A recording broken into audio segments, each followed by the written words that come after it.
Abel balls. Okay, give emphasis that they are Abel balls wrapped with checkered fabric designed to mimic or replicate our Abel patterns.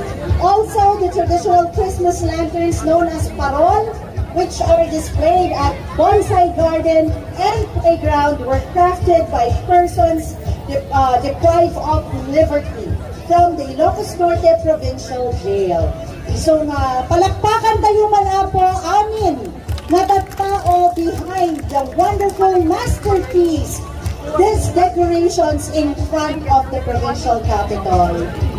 Maraming salamat. Thank you all. Merry Christmas sa ating lahat.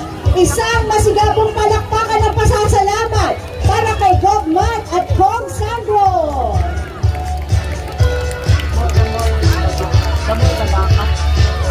Ikaw itong tuloy tayo tiya Malakas. Kadwa tayo itangarabi most sought after comedians in the country. Ladies and gentlemen, I am taking you over to the amazing Peanut and Justin Tan.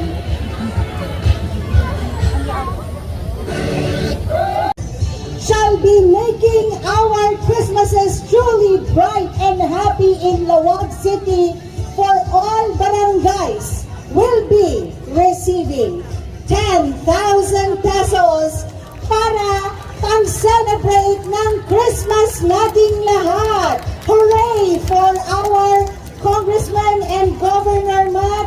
Palakpakan tayo man apo amin nga barangay iti syudad Pilawag. Igitay kakapitanes tayo makareceive da iti 10,000 pesos. Tapno makapag-celebrar tayo iti pudpud no nga Merry Christmas. Yay! Now may we call our provincial officials as well to please join. Thank you so much, Kong. Our provincial officials may call our Vice Gov, our provincial board. Ayan na sila. Nanagsak tayo lang Tagalawag! Oo naman, may pang 10,000 Christmas program na tayo sa ating mga barangay. Napakasaya! Maraming salamat sa ating congressman at syempre sa ating governor, Govman. Truly, they are making Ilocos Norte na rimat ipanagpaskwala, Merry dahil sa kanila. Maraming salamat. Now may we have the PGL and department heads, please. Come forward. Eto na.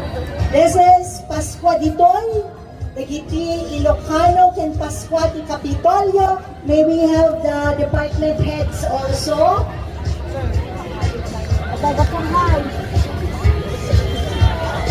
We now have our trivia, a little trivia, ladies and gentlemen. Our capital Christmas tree stands 40 feet tall. Grabe, 40 feet. Mr.